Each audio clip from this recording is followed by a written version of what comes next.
ಸೊಕ್ಕಿನ ಹೆಣ್ಣಿಗೆ ತಕ್ಕ ಪಾಠ ಕಲಿಸಲು ಚುಟ್ಟುಲ್ಕಲ್ ಎಂಬ ಗ್ರಾಮದಲ್ಲಿ ಜನಿಸಿ ಯಾಟ್ರಿ ಬಂಗಾರದ ಕೋಟೆ ಎಂಬ ಪುಣ್ಯ ಭೂಮಿಯಲ್ಲಿ ಬೆಳೆದ ನಿಂತ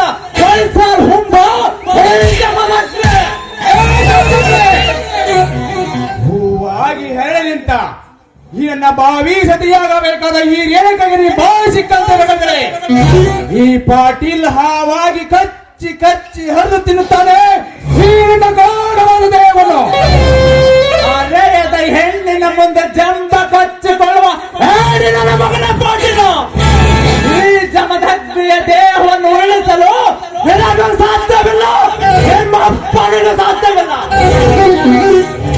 ಎಲ್ಲೋ ಮುಚ್ಚೋ ಬಾಯಿ ಬಡ ಬಿಕಾರಿ, ಇನ್ನೊಂದು ಸಾರಿ ಅತಿ ಮೀರಿ ಮಾತನಾಡಿದರೆ ಈ ನಿನ್ನ ಹೆಣ ಹತ್ತು ಕಾಗೆ ನಾಯಿ ನರಿಗಳಿಗೆ ಹಾರವಾಗುತ್ತೆ. ಬಲು ಎಚ್ಚರಿಂದ ಮಾತನಾಡು. ಎಚ್ಚರ ತಪ್ಪಿ ಸ್ವಾನನಂತೆ ಹದ್ದು ಮೀರಿ ಬಗಳುತ್ತಿರುವುದು ನಾನಲ್ಲಲೇ ಬಡಿಹಾರದ ಬಣ್ಣದ ಹೆಣ್ಣೆ. ಹಣದ ಹಬ್ಬರದಲ್ಲಿ ಸೊಕ್ಕಿನಿಂದ ಬೆರೆಯುತ್ತಿರುವ ನನ್ನರಿಗೆ ಬುದ್ಧಿ ಹೇಳು. ನನಗಾದ ಬೆಳೆ ನಷ್ಟ ಕೊಡಲು ಹೇಳು.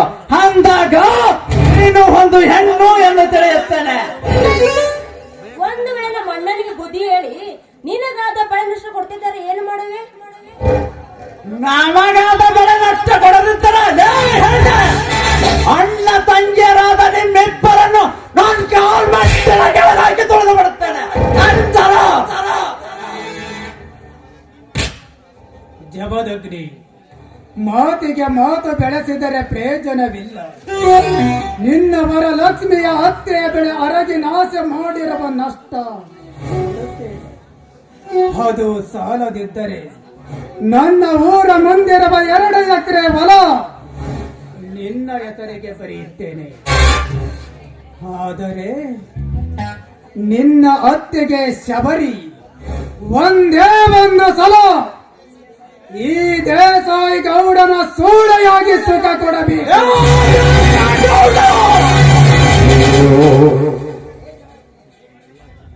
ಏ ಜಮದಗ್ನಿ, ಈ ನನ್ನ ಮಾವನ ಮಾತಿಗೆ ನೀನು ಒಪ್ಪಿದರೆ ಲಕ್ಷಾಧಿಪತಿಯಾಗಿ ಬಾಳುವೆ ಈ ಜಗದಲ್ಲಿ. ಇಲ್ಲದಿದ್ದರೆ ಭಿಕ್ಷಾಧಿಪತಿಯಾಗಿ ಬಾಳುವೆ ಈ ನಾಟಕದಲ್ಲಿ. ಆಯ್ತು ಗೌಡ್ರೆ, ನೀವ್ ಹೇಳಿದಾಗೆ ಕೇಳುತ್ತೀನಿ. ಆದ್ರ ನಂದು ಒಂದ್ ಮಾತೈತ್ರಿ ಗೌಡ್ರ. ಅದೇನಂತ ಮಗಳು? ನೋಡಿ ಗೌಡ್ರೆ, ನೀವು ನಮ್ಮ ವರಲಕ್ಷ್ಮಿ ಹತ್ತಿ ಹರಿಗೆದ ಬೆಳೆ ನಷ್ಟ ಕೊಡಕ್ ಹೋಗ್ಬೇಡ್ರಿ. ಮೇಲಾಗಿ ನಿಮ್ಮ ಊರ್ ಮುಂದೆ ಇದೆಯಲ್ಲ 2 ಎಕರೆ ಎಸ್ಟೇಟ್, ಅದನ್ನು ನನ್ನ ಹೆಸರಿಗೆ ಬರ್ಕೊಡ್ಬೇಡ್ರಿ. ನನ್ನ ತಾಯಿಯ ಸ್ವರೂಪವಾದ ನನ್ನ ಅತ್ತಿಗೆ ಚಬರಿ ಹಾಗೆ ನಿಮ್ಮ ಸೂಳೆಯಾಗಿರುತ್ತೆ ಬಿಡಲಿ. ಆದರೆ ಚಂದದ ಚಂದುಳ್ಳಿಯಾಗಿ ಪರಿಶೋಭಿಸುವ ಈ ನಿನ್ನ ತಂಗಿ ರೇಣುಕ ಸೂಳೆಯಾಗಿತ್ತು ಬಿಡಲಿ. ಬಡವರ ಹೆಣ್ಣು ಮಕ್ಕಳೆಂದರೆ ಬೆಟ್ಟಿ ಬೆತ್ತಿದ್ದಾರೆ ಅಂತ ತಿಳಿದ್ರೆ ನಾವು 4 ನನ್ನ ಮಕ್ಕಳ. ಲೇ ಗೌಡ, ಕೊನೆಯದಾಗಿ ಹೇಳುತ್ತೇನೆ, ನಮಗಾದ ಬೆಳೆ ನಷ್ಟ ಕೊಟ್ಟರೆ ಇದನ್ನು ಇಲ್ಲಿಗೆ ಮುಗಿಸುತ್ತೇನೆ. ಇಲ್ಲದಿದ್ದರೆ ಅಣ್ಣ ತಂಗಿಯರಾದ ನಿಮ್ಮಿಬ್ಬರ ರುಂಡ ಅಂದಾಡಿ ಬಿಡ್ತೇನೆ ಮಕ್ಕಳನ್ನ. ಎಲ್ಲೋ ಜಮದಗ್ನಿ, ಎಂತ ಸಾಕಿನ ಮಾತನಾಡುತ್ತಿರುವೆ? ಅಣ್ಣ ತಾಯಿಲ್ಲ ಬಂದಕ್ಕೂ ಸೀಳ್ತಿ ನೀಡ ಶರೀರನ. ಲೇ ಕೊಟ್ಟಿನ ಕುರಿನ ಹೆಣ್ಣುಕ, ನೀನೊಂದು ಹೆಣ್ಣಾಗಿ ಹೆಣ್ಣು ಎಂಬ ಪದದ ಅರ್ಥ ಗೊತ್ತಿಲ್ಲದ ಇದಕ್ಕೆ ನೀನು ಹೆಣ್ಣಲ್ಲ ಎಮ್ಮಾರೆ. ಹೇ ಜಮದಗ್ನಿ, ಸುಬೇದಾರ ಮನೆತನದಲ್ಲಿ ಹುಟ್ಟಿದ ಅಣ್ಣ ತಂಗಿಯರಾದ ನಮ್ಮಿಬ್ಬರನ್ನು ಕೆಣಕಿ ಸೇಡಿಗೀಡಾಗಿ ಸಾಯಬೇಡ.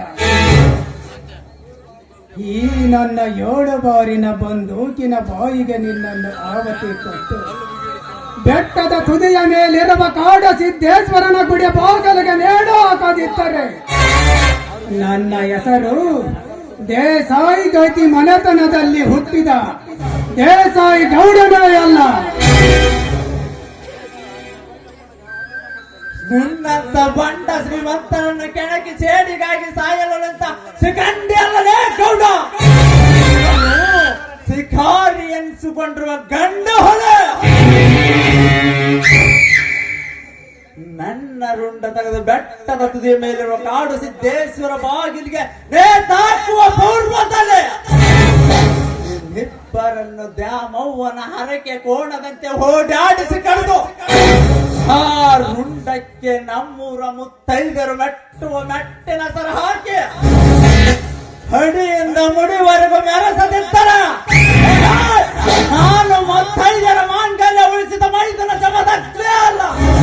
ಹಂಗೆಲ್ಲ ಉಳಿಸಿದ ಮೈದನ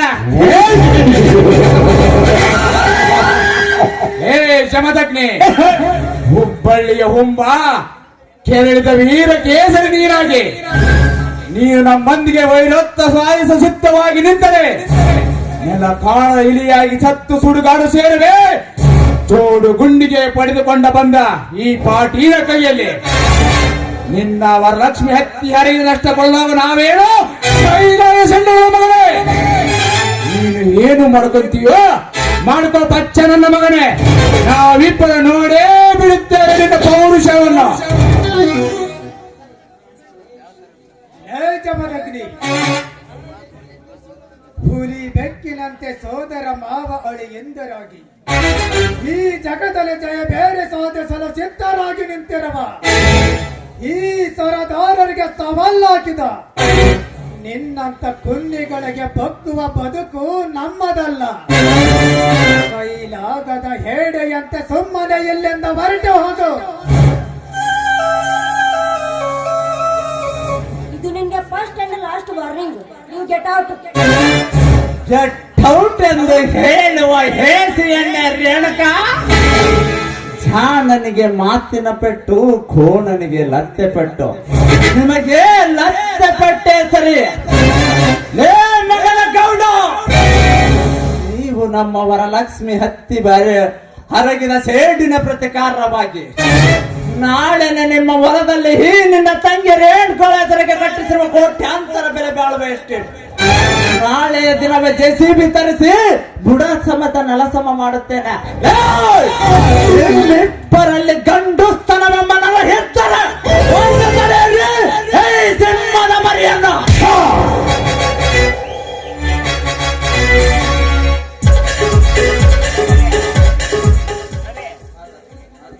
ಲೇ ಜಮದಗ್ನಿ, ನಿಂತುಕೋ. ನಿಲ್ಲದೆತ್ತರ ನಿನ್ನನ್ನು ಸೂಟ್ ಮಾಡಿ ಬಿಸಾಕಿ ಬಿಡುತ್ತೇನೆ ಮಗನೇ. ಸೂಟ್ ಮಾಡಿ ಬಿಸಾಕುವ ಗುಂಡಿಗೆ ನಿನಗೆಲ್ಲಿದೆ ಗೌಡ? ನಾಳೆ ಬಿಲ್ಡಿಂಗ್ ನೆಲಸಮ ಮಾಡುವಾಗ ಅಲ್ಲೇ ತಿಳಿಯಲಿ ನಿಮ್ಮಿಬ್ಬರ ಸೂರತನ. ಏ ಹಳ್ಳಿ ರಂಬೆ ಬೆಳ್ಳಿ ಕೊಂಬೆ ರೇಣುಕ ಬರುತ್ತಾನೆ. ಗುಡ್ ಬಾಯ್. ಬರ್ತಾನೋ ಶಿವ ಬರ್ತಾನೋ ಬರ್ತಾನೋ